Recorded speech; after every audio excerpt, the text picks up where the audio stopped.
Go ahead and look at section 4.5 here and look into the second half of this. Actually, it'll be 4.6 is where it'll be, but the second half of what the plans were to do here. And we are going to be looking at sine, cosine.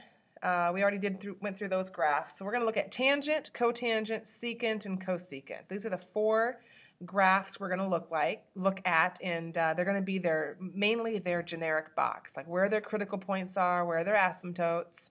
Let's look at tangent. Here's what we know about tangent. The graph of tangent, this is my y-axis. The graph of tangent has an asymptote at negative pi over 2. It has another asymptote at positive pi over 2. See, tangent's undefined there. It's undefined at pi over 2 and 3/2 pi, which is the same as negative pi over 2. Tangent of 0 is 0. Tangent of pi over negative pi over 4 is negative 1. And tangent of positive pi over 4 is positive 1. Here's what the graph actually looks like. Comes from the asymptote, cuts through the origin, and then back towards the asymptote, like that.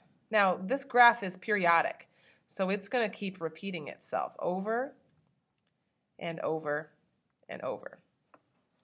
The amplitude is 1, even though, it's just the stretch for that. The amplitude is considered to be the stretch. Period length, you can see it repeats itself here after pi units, so the full length is pi, from negative 1/2 to positive 1/2, and there's no phase shift on this one.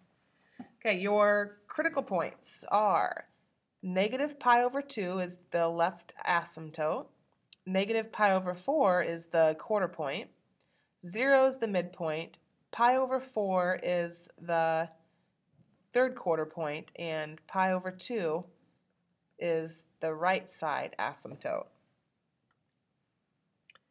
So that's what it looks like overall, what the tangent will look like. Let's look at cotangent next. So cotangent's graph, a little bit different. This is my y-axis, my x-axis. The cotangent graph actually has an asymptote at 0, and it has the other asymptote at pi. The length of the period is still pi, which means the midpoint is pi over 2. First quarter point would be pi over 4. And third quarter point is 3/4 pi. All right, my amplitude is 1. My period length is pi. There is no phase shift, but this is what the graph looks like. Starts from the top and cuts through the middle and goes down towards the asymptote. And then, of course, that is also periodic, so it would continue to repeat itself.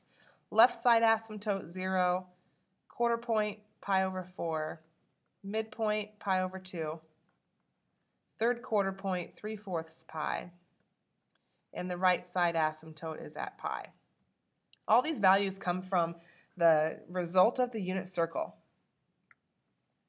Let's see how the secant graph looks. What's the secant graph going to look like? Your secant graph comes from cosine.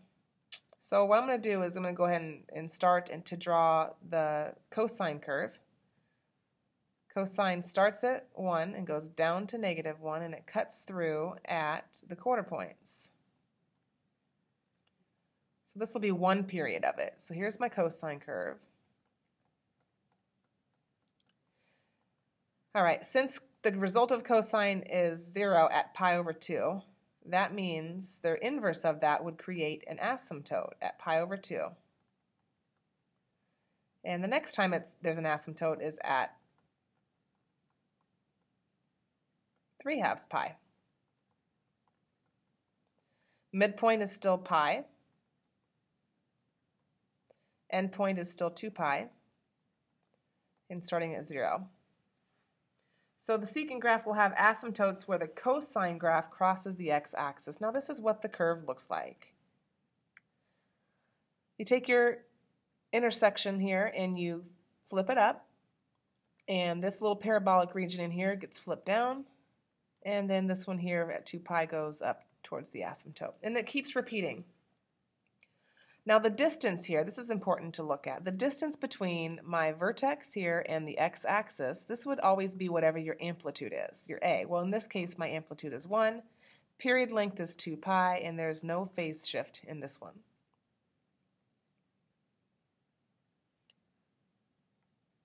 All right, and finally, cosecant graph. The cosecant graph, again, we're going to start with the x and y axis.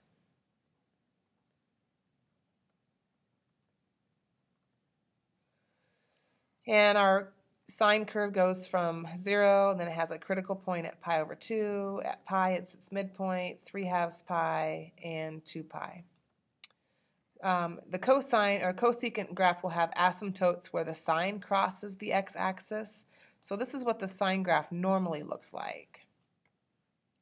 Normally it comes up to 1, crosses the axis at pi, down to -1, and then back to 2 pi. All right, so we've got asymptotes at pi, asymptote at 2 pi, and at 0. So the curve, actually the curve looks like this. These parabolic regions, you flip these regions up towards the asymptotes, just like so. And that's what it looks like.